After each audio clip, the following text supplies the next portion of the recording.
Alright, ladies and gentlemen, welcome back. It's Obscenity. And I know in the last video I said that there were probably going to be 4 parts to this video, but upon actually scripting out the last bit, I noticed that there were large chunks that I actually didn't want to interrupt, and there were, there was sort of a lot of time that I didn't really have all that much to say. Like, it's probably not...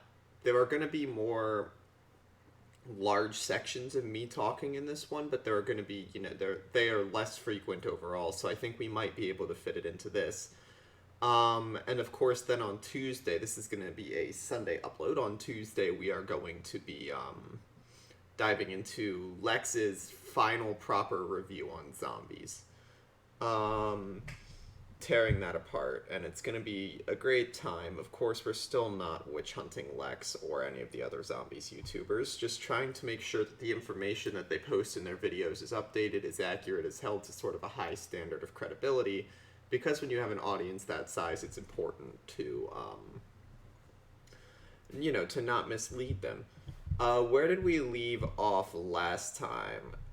We left off, I believe, we left off talking about, we had just gone over the discrepancy where when there was one release map, it was considered lazy. When there are 4, it's considered bad. But Smith is going to move on from that point, I believe, in this video, and so I think we're going to as well. I believe the next statement he's going to make is actually that 9 should have just been a Black Ops 3 map, and it would have been significantly better, so let's dive right into that one. Stand for everyone when I say I would rather one polished zombie map like Shadows over 4 low-quality ones like what we were given. Especially when you realize that 9, despite still being great, had way more potential. Literally just place 9 into Black Ops 3 and you've got a map that fits in the top 10 of all time. Alright, this statement is meaningless. There are somewhere between 6 and 10 different options, different arguments that have been made in favor of Black Ops 3. In this video alone, probably dozens more across the entire community. Originally, I was going to take the time to break all of them down, but I am not going to lie to you, that's a long writing segment. I was looking at it, it's like probably 700 words of me, like solid text compared to the normal 100, 125.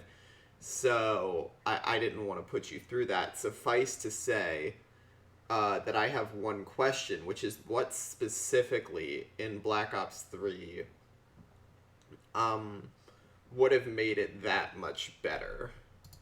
But what's even worse is things only continued on this trend as zombies hardly received any updates over the weeks and months to follow. It was clear that zombies was going to get very little support over its life cycle. That's not true. That can't be true even. Treyarch didn't announce the host of features like zombie leagues, like constant balance changes, etc. The features that they promised people to make people buy the game. They didn't announce those for nothing. False advertising is legally punishable in the United States. The rushed development of the game pushed out the massive host of bugs and stability issues that we've already talked about in the first 2 parts of this video. So what's much more likely to have happened is that the development time that was going to go towards zombies leagues, towards a competitive zombies scene, and towards all of those activities instead went towards first stabilizing the game, because of course you need a stable game if you want to be able to have an equitable professional competition. And as we've already established, those sort of stability changes, the reason they're important is because you get you get into a situation where, like, Activision released the game a month early, and so basically cut all of that bug testing time out of existence. So honestly, it's more likely that Activision is at fault here once again for rushing the release. You can really see, by the way, the absolute calamity that a rushed release can be to a video game. Because, instead of being able to actually develop all those features, being able to make all that original set of Dark Ops challenges fully completable, what you ended up having was a rush release, an incomplete game that then ended up needing to be fixed, and that's what caused the sort of delaying of these features, which I'm not going to lie, I would almost expect to see in Black Ops 5, because it sounds like they've already been sort of bumped around the studio. It sounds like they've already been you know, maybe the core of the programming has been started up already. So with the extra development time in between games here, I would actually be willing to believe that there's a decent chance of those things being out. Though then again, Black Ops 5 also has a rush development cycle. Okay, but you know what is absolutely insane? Fucking crazy. Despite all of this, Thank you for beeping that out. Even though I don't get ads and I'm going to swear a couple times later in this segment, I just wanted to say thanks. the Black Ops 4 launch was a huge success. Multiple of my zombie YouTubers have said it was one of their most successful months for views in their entire careers. The problem was not lack of interest. The problem was, however, that as soon as the Easter eggs were finished and the storyline was resolved up into that point, everything took a nosedive, which is something we've never seen before. Usually there are dips between DLC, but as soon as the community realized how underwhelming the game was, I feel like a broken record for saying this. I've said it so many times. But again, like the inability to consistently host lobbies, the constant blue screens were likely bigger contributors to the community dying than the story being completed. There are normal challenges, of course, like lack of gameplay that come forth between DLCs that cause some lack of that cause a drop in interest, like Smith said. But the community, I don't think could have been built up on the unstable launch foundation. Also, keep in mind, this game is packed to the brim with side content, free perks, with upgraded shields, with other wonder weapons, etc., with other little side Easter eggs. I mean, I remember seeing videos that probably have millions of views now over that, you know, the golden helmet in the middle floor of Odin that you can pick up if you hold square on it? Yeah, there was a time when that was big news because nobody knew what to do with it. And then somebody leaked all the steps. And there was big news when you went down in the Pack-a-Punch room and bled out and came back the next round and there was a piece in the ceiling. Nobody knew what it was for, we just knew that you could pick it up and it was pretty starry. That got leaked. The point is, I don't think it's fair at all. Genuinely, it's just unfair to say that there was no content, to say that that's what drove the community into the ground. This game was absolutely riddled with leaks. I mean, like, everything that was put in the game, all of the side content that was put in the game to keep people enthralled and to give them something small to look for after the main Easter egg search was up, was literally just leaked immediately. And I think that that's probably the thing that ended up destroying interest more so than, like, the boring or incomplete storyline. everybody stopped caring. So what this shows us is that it simply wasn't just a shift in trends away from Call of Duty. Sure, there were other big games like Red Dead and Fortnite on the market, but the zombies community did what it always did and rallied hard. Treyarch and Activision just failed to deliver. And so, because the Chaos storyline failed to capture or interest 90% of the zombies community from the beginning, this would doom the next two DLC follow-up maps from the start. The next two maps, Dead of Night and Ancient Evil, which I'm not even really going to get into, both received very little recognition or praise from the community. To make a long story short, the Chaos storyline flops, and I can't provide actual data here. I'm not going to lie, the production cycle for these videos is a little bit more cramped than the production cycle was for the Catalyst argument. So I just want to note that I've seen many people holding Ancient Evil to the same level as Der Eisendrachen Origins, and of course I've already made a video on Dead of the Night showing that it isn't as flawed as people think it is objectively. Like, in-map features, repeatable gameplay loops, etc. The map isn't as bad as people make it out to be, my opinion on the map aside, which, by the way, for those who are confused, Dead of the Night is my third favorite map of all time, with Zetsubo taking number 2 and Shadows being my favorite map. that ended with DLC 2. But you know what is again fucking insane? Black Ops 4 Zombies rebounded again. What is the next phase of our journey? I wish I could forewarn you of what is to come, and what is at stake. Alpha Omega DLC 3 was dropped as a new installment and saw massive interest from the community on launch date. Noah J456 streamed the map with over 50,000 live concurrent viewers. Those numbers had not been seen since Black Ops 4 launch day. And before that, those numbers hadn't been seen since Revelations, for God's sakes. Those numbers lasted for 1 day. This isn't a valid point to say, by the way, just be careful. This is not a valid argument in favor of Ether being better than Chaos in Black Ops 4 by any means, because that was a release day spike. It was nothing more. There's no consistent gain in viewership for releasing Aether map footage versus, Chaos maps. And do you know why? Because it was part of the Ether storyline. The community wanted more. They wanted a conclusion that they had been told they would get. Once again, though, they were disappointed. See, as soon as the Easter egg was completed, views and interest shriveled up. And this was flat out because Alpha Omega was a lazy map with a lot of the same issues we saw on launch day. See, the community was willing to give it a chance because it was Treyarch and because it was our normal crew, but they just quit. This map is lazy in my opinion as well, don't get me wrong, and so is Tagged or Toten. I don't see too much to love about the maps personally. The Wonder Weapons are reskins with different abilities, and the Wunderwaffen Tag is literally just Prophet's Tempest from multiplayer. It's literally a Mastercraft fucking Tempest. Right? Revelations was supposed to be the ending, though. Keep that in mind. The cycle had been restarted. They were essentially in purgatory. Which, I mean, honestly makes sense because there's no reason for the cast of Mob of the Dead to properly be stuck in an endless loop if this entire universe isn't stuck in an endless loop. That being said, that was one of the two valid endings, right? The second valid ending was the one we saw in Tog. The second was the end of the cycle, the end of the paradox, via the destruction of everybody who had been corrupted by the cycle. Neither made the community happy. The point is clear, though. Treyarch, as a team of developers, wanted to move on from the Ether story. While I concur that the maps are lazy, I genuinely believe that the issue was just as much inspiration on the developer side as anything else. I mean, what else are they going to do? There was a Chronicles 2.0 plan to remaster the last of the original maps for the new generation of consoles, but aside from that, it was really just time for them to move on. The inspiration was done. The community dragged them back again. And we saw two maps so disappointing, I would honestly sooner get off Black Ops 4 than play them.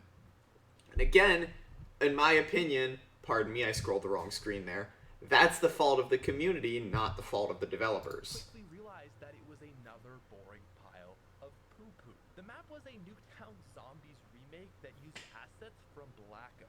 And this is something that hadn't been done so hard since the days of World at War. I mean, it's common to take some assets, but this was literally just porting over the Blackout into this new game. But it got even worse than that. There were no new Wonder Weapons, but instead Elemental Raygun Mark IIs, and the intro and outro cutscenes weren't even animated. Compared to Treyarch's last work, the map as a whole was lackluster, and it showed.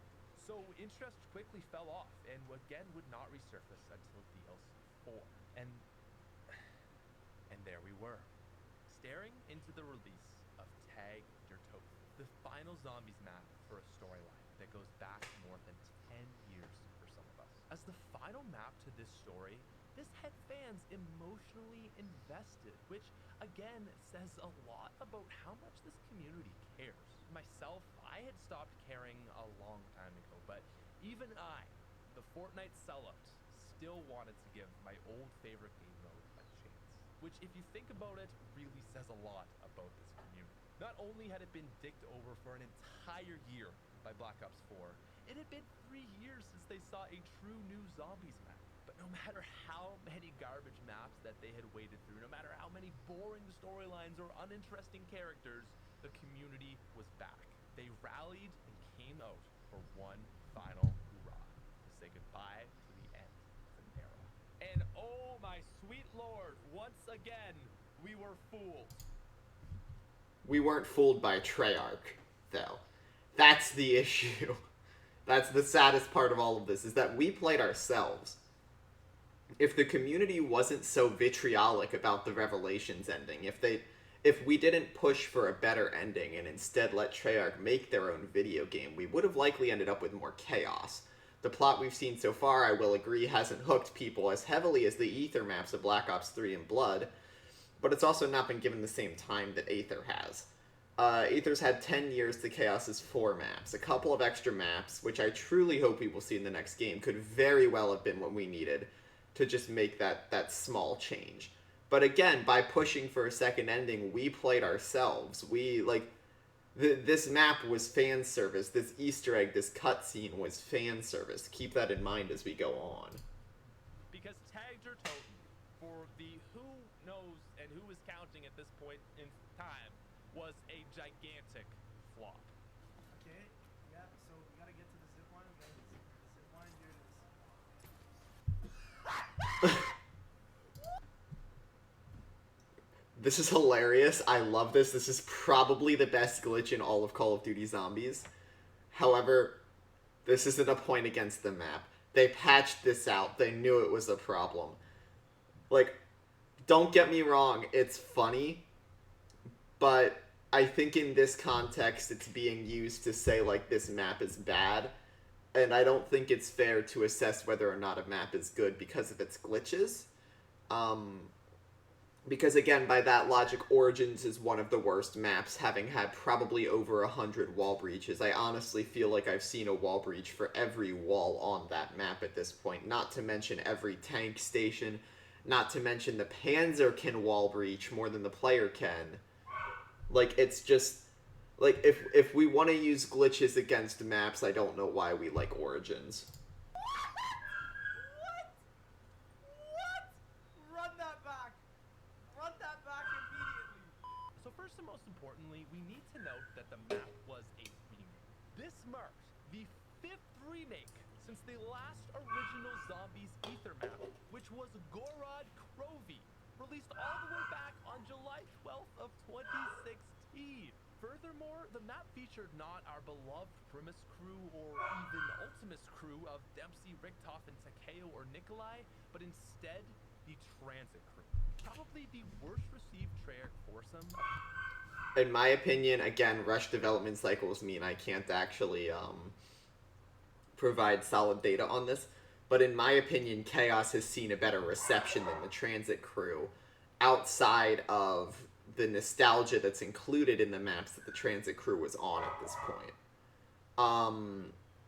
Just, you know, thinking back on Black Ops 2 and all the fond memories is incredible, and I think it kind of lightens the load we had to bear from what was otherwise, God, arguably the worst crew ever seen in a Zombies game, not just the worst Treyarch crew.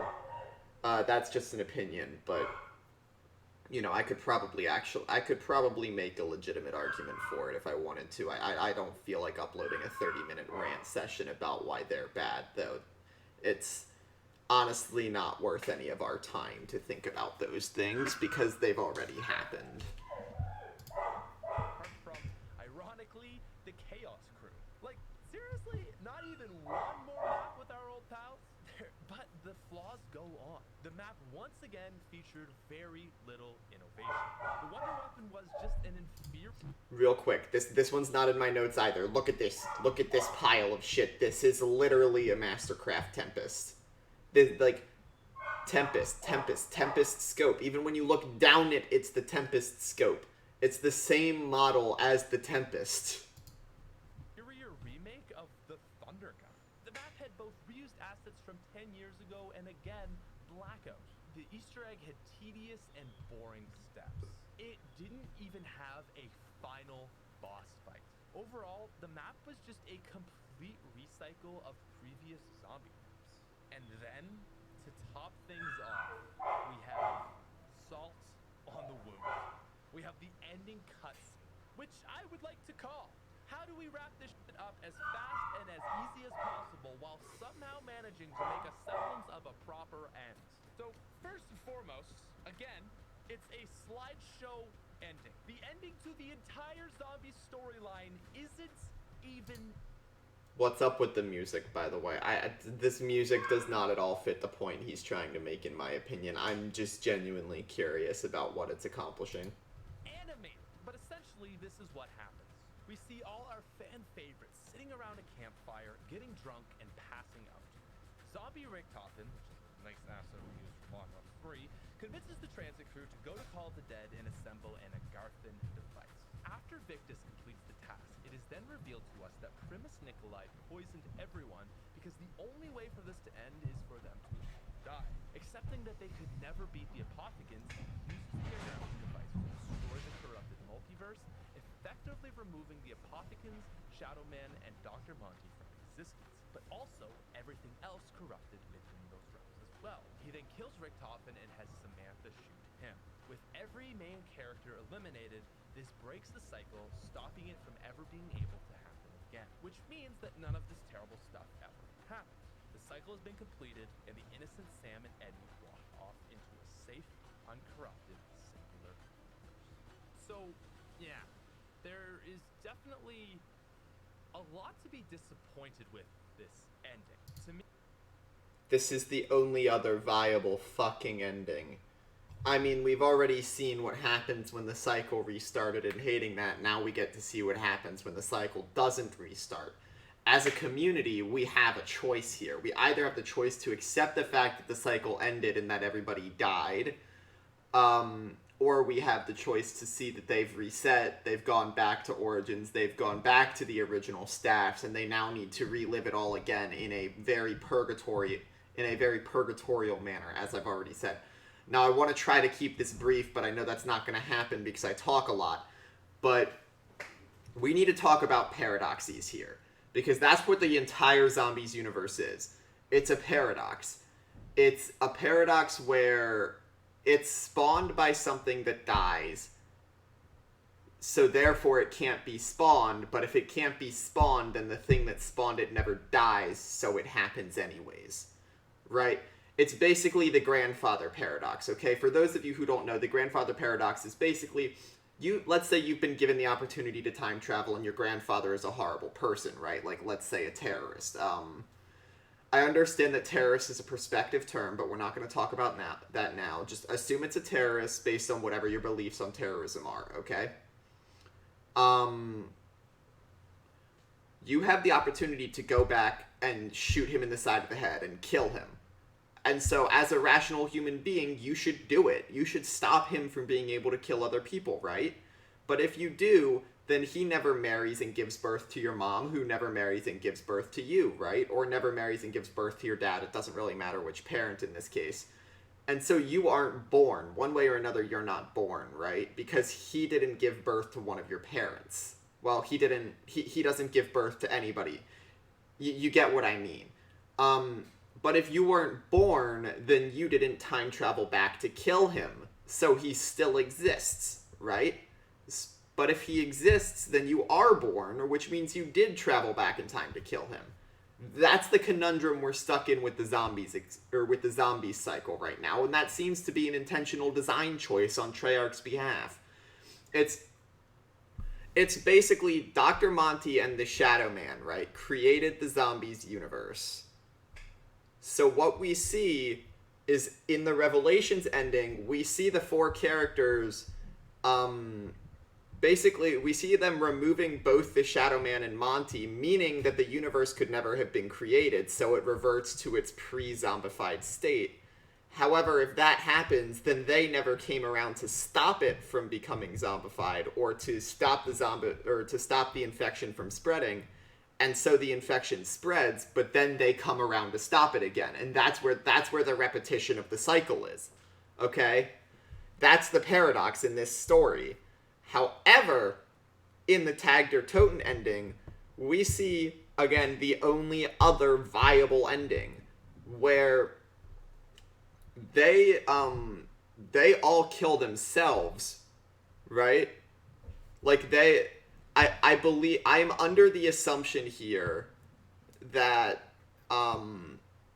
this is to take place sometime between the ending of Revelations and the beginning of Origins, right?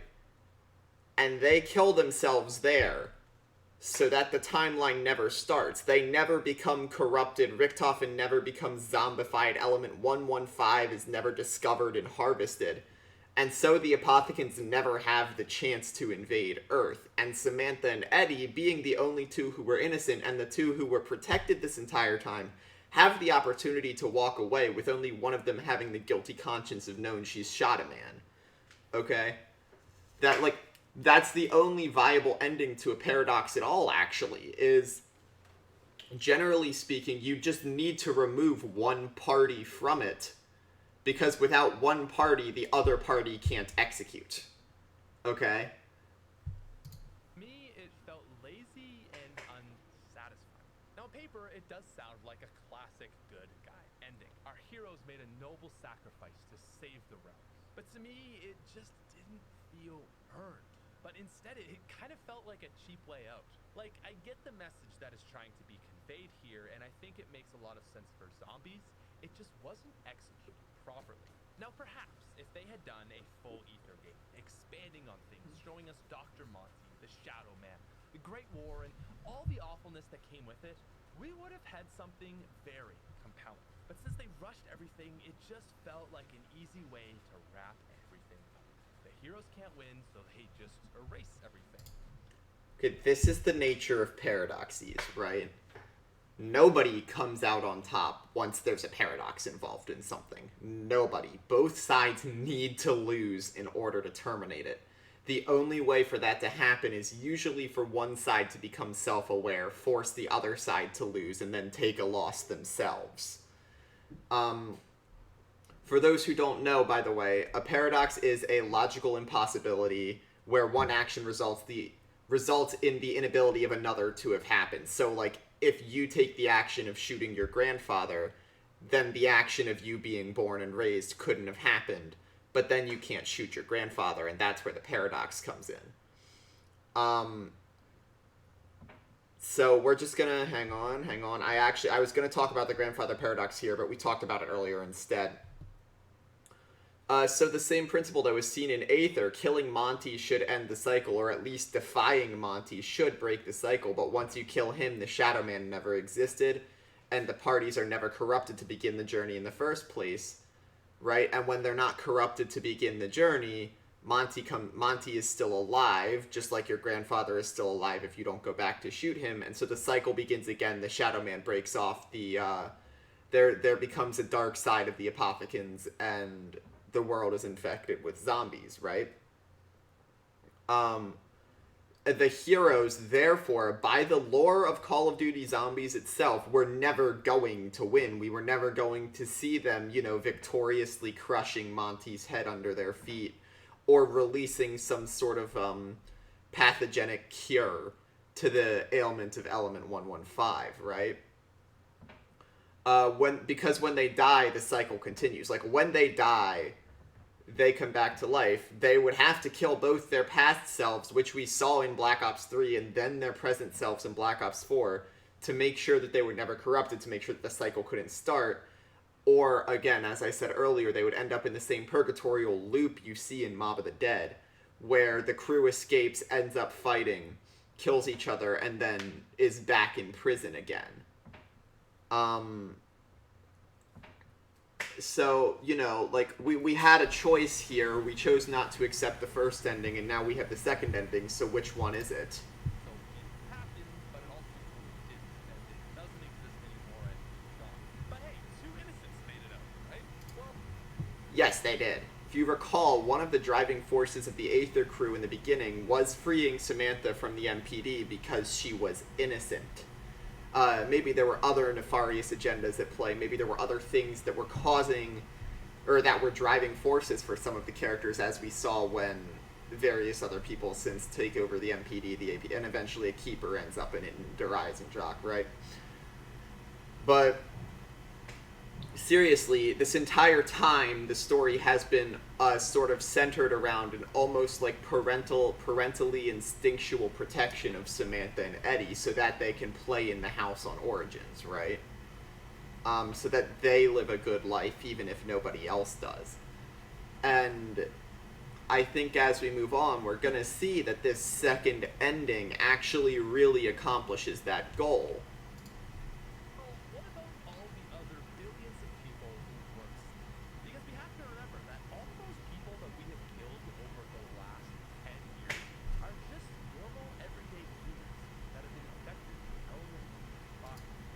Interestingly, again, due to the nature of paradoxes, they should all still be alive. When a paradox comes to fruition, usually, especially as one as earth-shattering as zombies, where keep in mind the world was nuked, it creates a split in time. At least it's assumed to create a split in time, right? Similar behaviors are seen in zombies as well, with various crews who, despite thinking more minds are better, end up prolonging the paradox by meeting. Right? Like, when you get the blood vials, when you get two Richtophens working together, when you get two of the entire crew working together, you end up with the Revelations ending, which, as we know well, restarts the cycle. By this logic, though, it's safe to assume that there's a third branch in time that's created once the cycle was complete, with the elimination of the associated parties, with the elimination of Monty, with the elimination of the Shadow Man, with the elimination of the crews that essentially brought those two to Earth, that gave them access to Earth through Element 115. And there's a separate timeline where Agartha doesn't exist, 115 doesn't exist, essentially where the world returns to a completely pre-zombies, or rather pre-paradoxical state. And this would mean that everybody is still alive and the Great War is progressing normally, eventually becoming World War I, with, again, the Germans' defeat in both cases, and leading up to a properly populated present-day world. The one thing we still don't know, though, is what happens to Shangri-La. All those people are gone. And while Samantha and Eddie survived, many didn't. So I think it's fair to say that a lot of fans have a pretty bad taste left in their mouth. Overall, Black Ops 4 was a pretty big failure and was unable to leave us with a satisfying ending. And not all endings are satisfying. To speak purely subjectively here, I'm sure most of us have had a bad breakup, parted ways with a loved one, had somebody we were close to die. These things aren't happy, just like having to part with the Aether crew, or even Sam having to part with every major figure who's been protecting her for the, past 10 years. But it happens. It's part of life, it's part of growing, it's part of the passing of time, and zombies is not something that is immune to the passage of time, right? Look at Noct versus Shadows versus, it's Ancient Evil, let's say, right? Like, there's a huge progression in the maps from a design standpoint, from the amount that the developers can execute in-game, just by the improvement of consoles, the improvement of technology. And by the same token, there's a progression of storyline in zombies. There's a growth of characters in zombies. And as much as I hate to admit it, it was time to move on. We killed off the characters, we saw them die, it's time to move on, and the characters moved on too. Even if it means the end of their lives, it shouldn't mean the end of the community or the end of the game mode. If anything, it's time to reinvent the fan favorites, something Treyarch very, very clearly has a passion for doing and clearly wants to do, with the incredible, immeasurable creativity, pardon my subjectivity there again, but with the creativity that they've brought forth with the chaos story. I mean, for God's sake, I never thought I would control a fucking Pegasus in zombies, okay? an oversaturation of creating non-Treyarch maps contributed to a burnout for the community. And when we were finally given Black Ops 4, the new storyline failed to interest us, and many fans were upset with the conclusion of the one they knew and loved. Black Ops 4 was simply not given enough resources, funding, or attention. Because of this, it ended up feeling more like a hollow clone copy, just like all the other non-Treyarch zombie modes we've seen in the past years, instead of a true Treyarch zombies mode. Clearly, Activision didn't learn from all those past failed games. You see, you just can't skimp on zombies. It's sort of an all-or-nothing game mode. And if I agree, and the key here is that Activision is the company that fucked up. It wasn't Treyarch, it wasn't Blundell, it wasn't any of the Zombies development team. It was Activision. They fucked up by messing with the budget, and especially by cutting back the development time. It's Activision, not Treyarch, and this isn't the first time Activision's been under scrutiny either, keep that in mind. you try to cheap out and make a sort of cookie-cutter version of it, it's probably for the best that you just don't even try it at all. And with slideshow cutscenes and no original map, this just goes to show how clearly Black Ops 4 Zombies was underfunded. Honestly, I feel like Black Ops 4 Zombies wasn't even given a chance. It was doomed from the start. And the community hasn't helped either. Keep that in mind. All this time, we've been complaining about bugs, we've been complaining about crashes, we've been criticizing Treyarch. I mean, we've damn near bullied Blundell out of his job. I mean, there are as many positives as negatives to BO4 Zombies, okay? There's enough innovation to break even with the gameplay issues. Don't get me wrong, I'm not saying that it's like a flawless game, that it's a perfect game. In my opinion, it doesn't hold a candle to Black Ops 3. But there was enough to break even. There was enough innovation, there was enough difference, there was enough creativity there to say that, like, they tried something truly ambitious, and they may not have been able to pull it off, but that's okay because humans make mistakes, right? That's part of, like most of us don't just pick up a video game and we're able to play it perfectly on the first try. Most of us downed on round 2, 3, 4 our first time ever playing zombies, okay? But again, that was a mistake. We keep going, we iron out the process, and that's where you start seeing high rounds come from. And I think Treyarch is doing the same thing. I don't know why we're going at them so hard for it. And again, in my honest opinion at this point, if there's anybody to blame for Black Ops 4 Zombies for the state of the game right now, outside of Activision, it's us. It's the members of the community. And I'm not even going to say it's you guys, it's them. I'm a member of the community too. So is Smith, so is Lex, so is, J.R. Rizzo. Like, we're all part of this together. We're all part of the Zombies community. And when we rally around something new, when we rally out of excitement, right? We also become vitriolic. We become a hive mind, and we start sort of tearing away at Treyarch. If it's not flawless, we don't actually take the time to play the maps, to properly assess them, and to target who needs to be targeted with, such acidic language. And that's huge. That, like, misassigning blame so monstrously and having millions of people do it can't be something that's easy to stand up to, even as a development team, or especially with Blundell as the head, with Blundell as the household name linked to zombies. It can't be easy for him to stand up to things like that, and I think we need to keep that in mind going forward, that we as a community have an insanely, ridiculously potent voice that we need to take care of and that we need to use in moderation, and that we, again, really need to make sure we keep focused to not injure anybody personally who doesn't deserve it. And not due to a lack of passion for Treyarch, but rather a lack of attention from Activision, the publisher.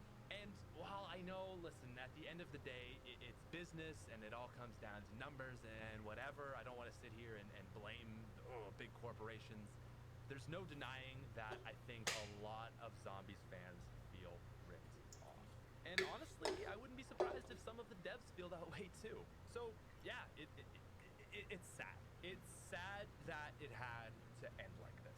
It's sad that it had to end like this when we knew how good Black Ops 3 was, and due to just simply Treyarch's track record, how good Black Ops 4 could have been.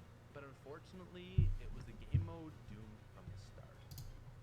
It wasn't doomed necessarily. Personally, I believe that it's carved out a really nice little space for itself. That being said, I wanted to say, I want to hate this outro, okay? Genuinely. Like, I want to diverge from the video because we're coming up on the outro to Smith's video. I want to hate it. I want to rail on it for being emotional. I want to say, this has no place in a documentary-style video, in a sort of docu-series. But honestly, the first time I watched it, I got teary-eyed. In accordance, I think it would be wrong of me as a responder to this video to interrupt such a purely emotional moment, a moment that deviates from fact, that deviates from gameplay, that deviates from blame, that's just pure, raw, like, emotion, that's memory, that's nostalgia, that's sort of just beauty, the beauty of humanity even, with my own commentary. So we're gonna listen to this entire segment. I'm not gonna say a word. And I'll wrap up the video and, of course, this series with a few final words of my own once it's done. But I do have a final message to all you guys who have made it through, and I promise you, it's a positive one. The zombies that we knew and loved may not have ended it how we wanted it to, but that's okay. Kind of like Nikolai said in the outro, it may be done and not exists anymore, but that doesn't mean it never happened. We still have those fond memories that will never be gone. Those fond memories of playing at our friend's house, or running home quick after school, or playing all night long. We can still look back fondly on the first time we pulled the ray gun from the box, pack-a-punched, or made it to round 30. We can remember the first time we stayed up late to play a new map, which resulted in us maybe skipping school the following day. We can remember all those incredible Zombies experiences. Or what about the 2 Easter eggs for charities, where the Zombies community raised over $300,000 for sick kids? Oh, fuck. We can remember the Z House, something that never would have happened if it wasn't for zombies. We can remember all those amazing experiences, those epic moments, the friends that were made, and smile. Oh no. Seriously, like, no video game has ever or will ever again change my life like Call of Duty Zombies did. It opened the door for just so many opportunities and experiences that I never could have imagined. My life would not even be close to the same if it wasn't for zombies.